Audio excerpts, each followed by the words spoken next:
Hello, welcome to AM Reviews. I'm Angelina Maria. It's the sixth episode of this podcast. And in tonight's episode, we'll be talking about The Oval, family business, sisters, and I went to the movies and watched one of them days. Anyway, let's get into the docket. First up on the docket is The Oval, episode 6-4. Got a few things to talk about. Won't hold you long. Looks like Lily might be back, or at least her storyline might be coming back, because you see her on the phone with Brian or whatever, the agent dude, military guy. So you see her on the phone with him. So he might be back. He might be coming back. So we're going to try to, I guess we're going to see what's going on with that, anything of that nature. Speaking of Lily, it kind of brings me to the next person who wanted to talk to her so bad, which was Simone. Which Simone talked to a couple of people that, supposedly Bobby had dealings with outside of herself. But she had, which I want her to understand, baby, that's not your man. Your man is Eli. That's your man. That man right there. Not anybody else. You wanting to call Lily and ask questions, weird. Talking to Priscilla, asking questions or trying to figure some stuff out, weird. Woke that woman up out her sleep, which brings me right to her. Woke that poor lady up out her sleep to ask her questions. Like, for real? And they ain't gonna lie. Like, girl, if you wouldn't have called her, you wouldn't have had to lie. But whatever. And nothing Priscilla did. Calling Bobby, talking about he a pawn and he this and he that because she fell away, which I think she know deep down inside Victoria not lying on him and that she slept with homegirl, that he slept with Simone. That's the reason why I think she kind of felt the way. I think and called him not only just to ask about that information, but more so to ask him, like, did you really sleep with her? And that's really what y'all got going on. That's why she was like, you can have her. And he was like, you sound kind of jealous. So I don't know. But also another thing that she did, I feel like that was a bit beneath her, was like making it sound like she was having sex with Bobby or sleeping with Bobby. And I just felt like that was unnecessary. You didn't have to do that for your husband. My thing is this. If you and Sam are done, just be done, babe. Just be done and let it go. But all the back and forth and the playing of the games, I just feel like it's not cute, and I'm not necessarily for it, in my opinion.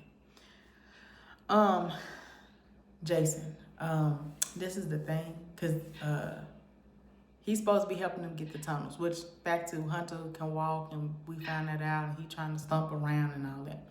But Jason's supposed to be helping them get into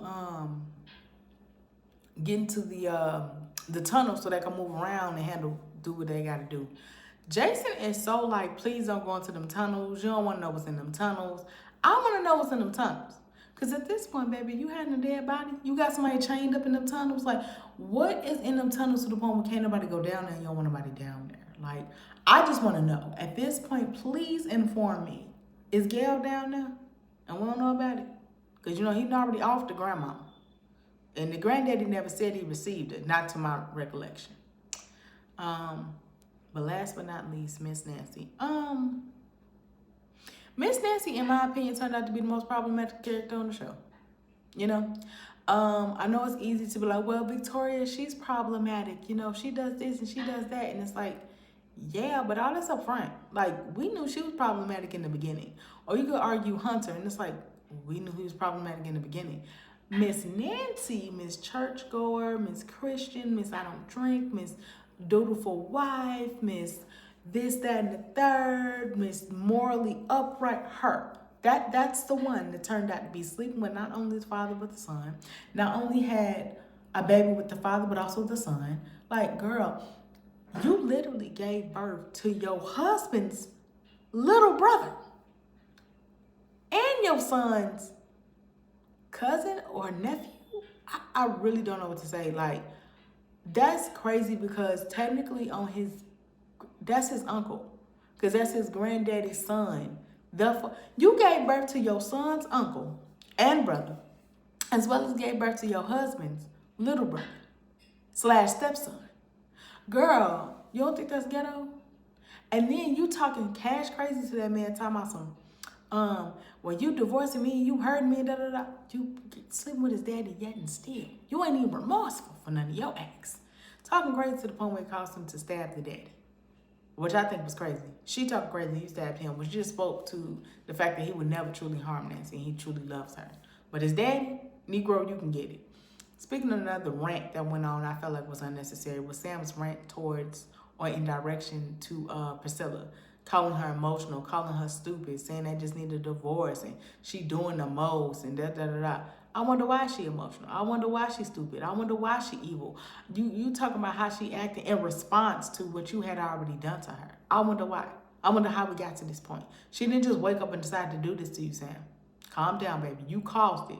Like she said, sleep well. You made the bed up, lay in it. Moving on.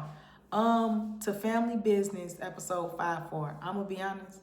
I used to watch Family Business before Sistas, which, disclaimer, y'all, I just made the podcast so I can talk about Sistas. I know it's in the middle of it, but anyway. I used to watch it real heavy the first couple seasons right before I started watching Sistas, but I fell off. So for some odd reason, I just started back watching it or whatever. So I need to catch back up, but I did watch the last episode that came on after the Oval on Tuesday, which I think is called like Reminisce or something. Anyway, it pretty much talks about Donna and Chippy telling their origin story of how they got with LC, as well as how they even met each other and connected and things of that nature. Because, spoiler alert, come to find out, Junior's mother is Donna and not Chippy. Which I would say this about Junior, from what I've seen so far. Junior, in my opinion, he is more so, in my opinion, he act a lot like his mama. Like, how can I put it? He's quick to run. Like, he's quick to be very emotional. He's quick to run. He's very sensitive. Like, he's not a soldier for real, in my opinion. He's just big and look like the a soldier you would want, but in my opinion, he's not one. Like Orlando, people got mad when he gave everything to Orlando and had Orlando spearhead everything, especially with Vegas being in jail at the time. And it was like, but Orlando, outside of him sleeping with women, he actually was for being a soldier. That's why he would just sleep with women every night and had like a contract to just sleep with a different woman, so that way he would never get attached, so he can be more attached to his family. That's why the situation with Sasha, he was looking at her like, we really got attached to this dude? Because he was more so being for the family. He was like, you got a choice. Because move so I can, off the brothers. And it was like, nah, they saved my life. I'm not going to let you. But yeah, so I just feel like he's quick to run. And even like his brothers told him, you ran. He was like, I was just trying to make stuff better.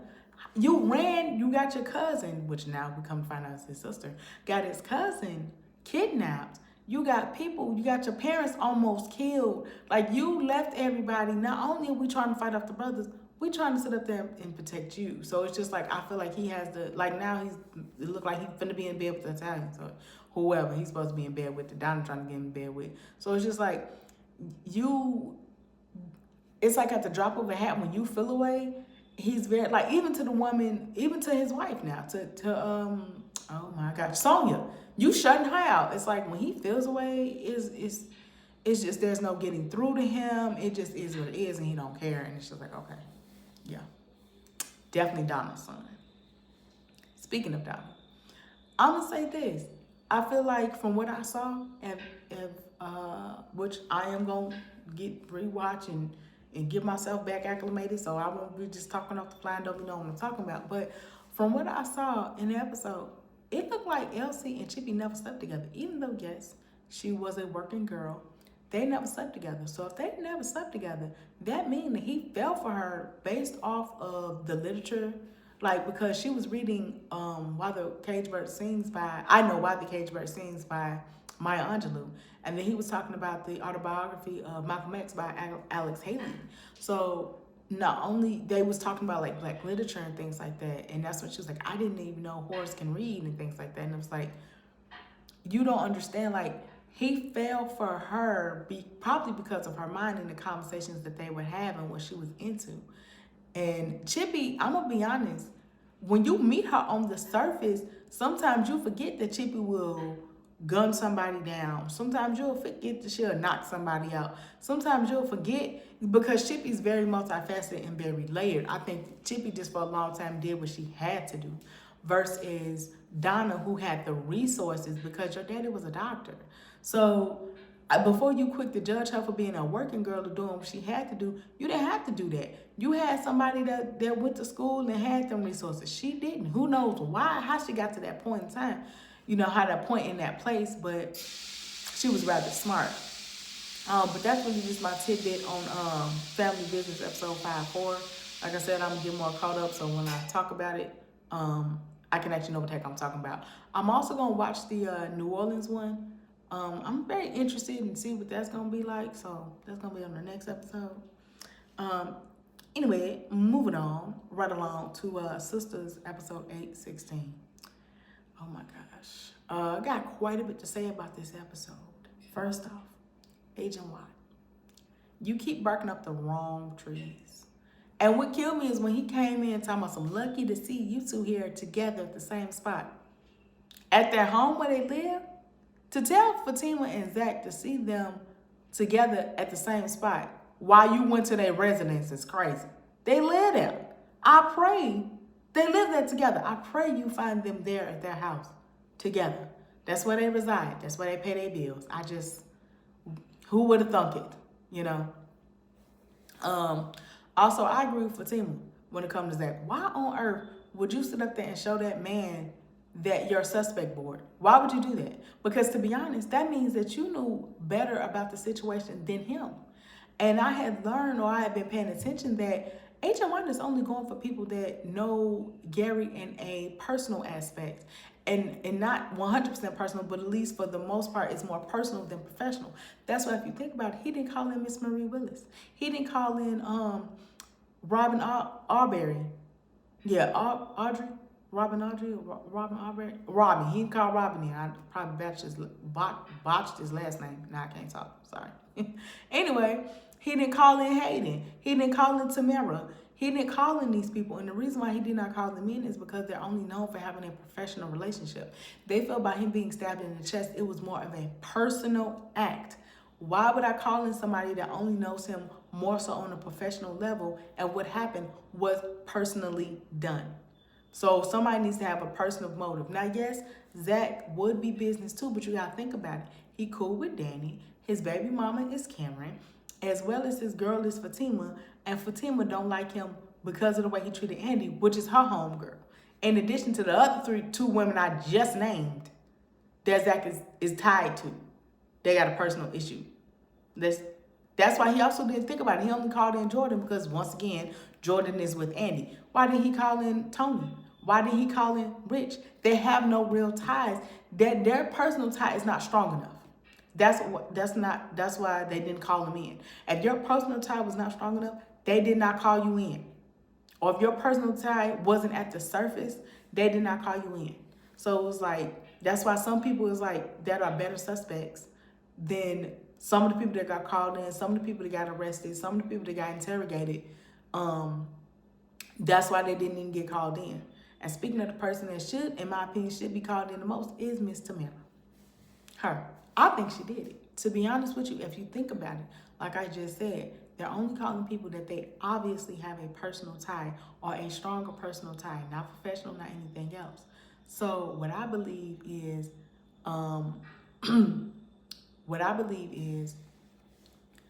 with her, you gotta think about it. He messed up their relationship the first time. The first time when he got the PI or whatever, was like, yeah, she finessing you, which definitely got the annulment done. Then the second time when they was trying to figure it back out, he started messing around with her, which messed up their relationship for the second time. Then when they messed around, he treated her like a slut, did her dirty. Then when she tried to finesse him and get some money, he played her hand purse and had her looking goofy, had her looking stupid. So she feels away. And I can see her more so doing anything to him. And you gotta be mindful, she come from up under madam. You can't be up under madam and not be scared to, kill, steal, do whatever. Not steal per se, but you can't be scared to do whatever it takes, because that's how madam roll for the most part. That's how she maneuver. So that's just how I feel with that or whatever. So there's that on Tamara. I just believe she did. That's just my opinion. Andy. So this is the thing. This is the thing with Andy. When I've been said that Andy runs her mouth a little bit and tells business a little bit, And of course, Andy is big on when stuff happened. Let me go wallow back. Andy just don't know how to deal. That's just the simplest way to put her. So of course you got Miss Marie Willis. Like, what the heck you gonna do? Because you supposed to be over all my legal affairs, and somehow I'm looking at the man that I slept with and barely wanted to do that. Like, I'm looking at him, and I cut him off. So why is he handling my affairs when you supposed to? I put it in for you to be partner, and somehow you let Robin come snatch that from you? What the heck you got going on? So in the midst of her getting Andy told, Andy telling everybody business. Really? Which is going to bring me to my next couple points. Miss Sabrina, baby, everybody ain't got to know what's going on with Rich in the sperm situation, baby. In the donor situation. Everybody ain't got to know. Brina, I can't even think, sorry. Brina sat up there and told Maurice. She told Miss Willis.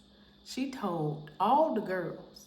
She told everybody that was willing to listen that he got sickle cell and the sperm wouldn't work. I think she told homeboy too, Damani.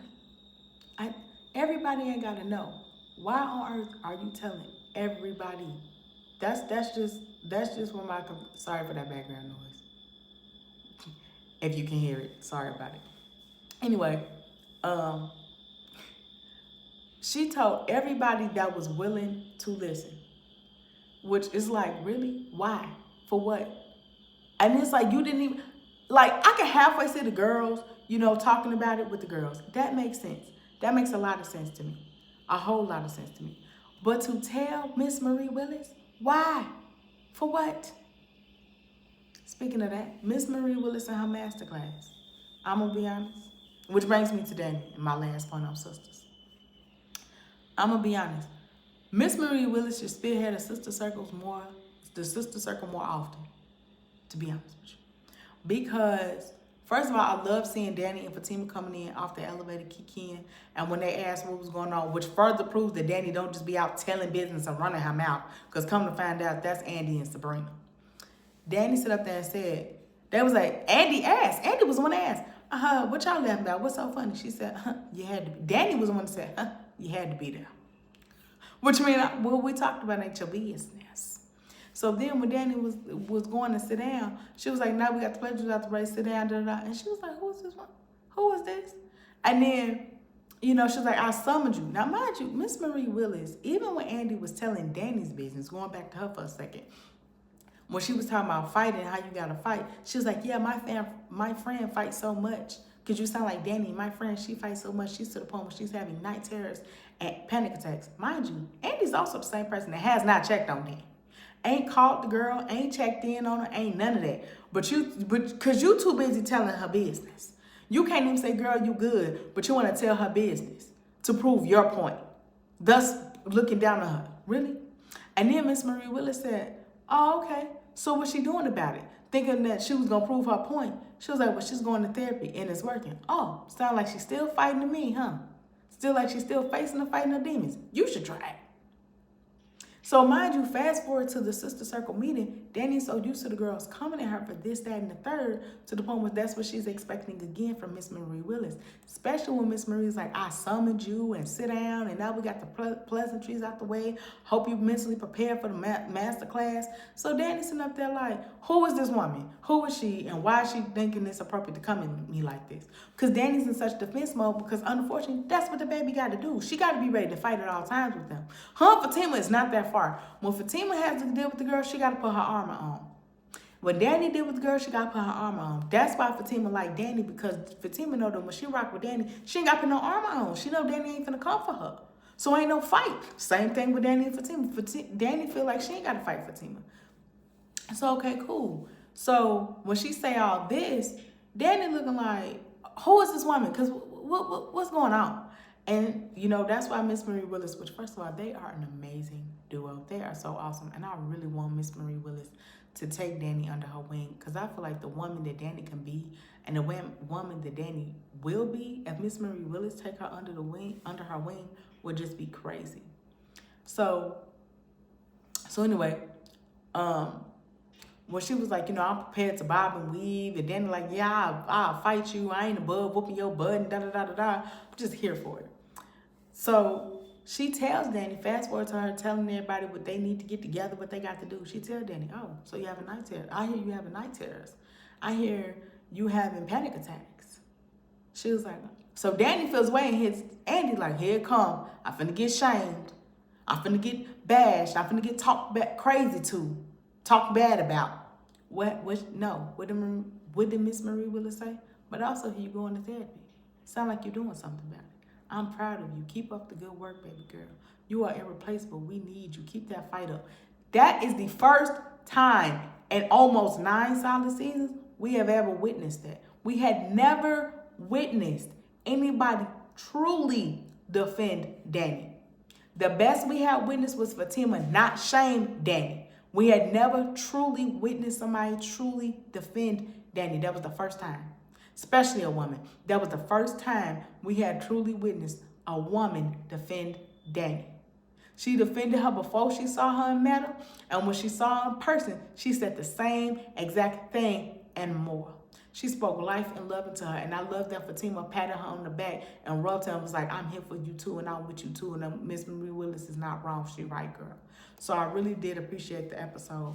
To be honest, I loved it. And I give more, I'm not saying we got to kiss Danny butt, but after 8 full seasons, really, we did 6 strong seasons of bashing Danny. But period, they're still bashing Danny. Maurice just bashed her the other day. And she ain't never been on the team. And just recently, they was bashing her too, to bring Preston in. And it's like, it's so much content between the sisters and the team of now universes where they are bashing Danny, and it is nice for somebody to be like, you went through, and whatever you went through caused it to, baby, you can't sleep properly.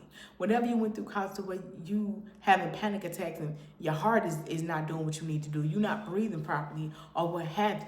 But you still trying to do the work and put up the effort and put forth the effort to do what it takes to function. And it's hard, and I see that.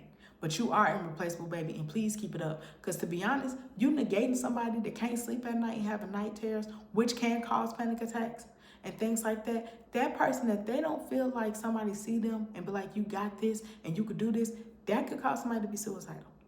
Because they'll be like, don't nobody want me here. Life is too hard. I might as well leave. That's why Miss Marie told us, you are irreplaceable. That's why she told her that. Please keep doing what you're doing. We need you here. You're irreplaceable. Because if don't nobody tell her that, and don't nobody tell her, I see you and I'm with you and you got this, she will feel like she can't do it. And when she feel like she can't do it, that's why you have people that make everybody laugh every day, and then that be the end of their day. That be the end of their life. And what does Danny do all day, every day? She might keep everybody laughing. They got off the elevator. Danny had somebody laughing. That's all the girl do, is make people laugh. She know what it's like to cry. She know what it's like to be in sorrow. This is why she always have people laughing. This is why.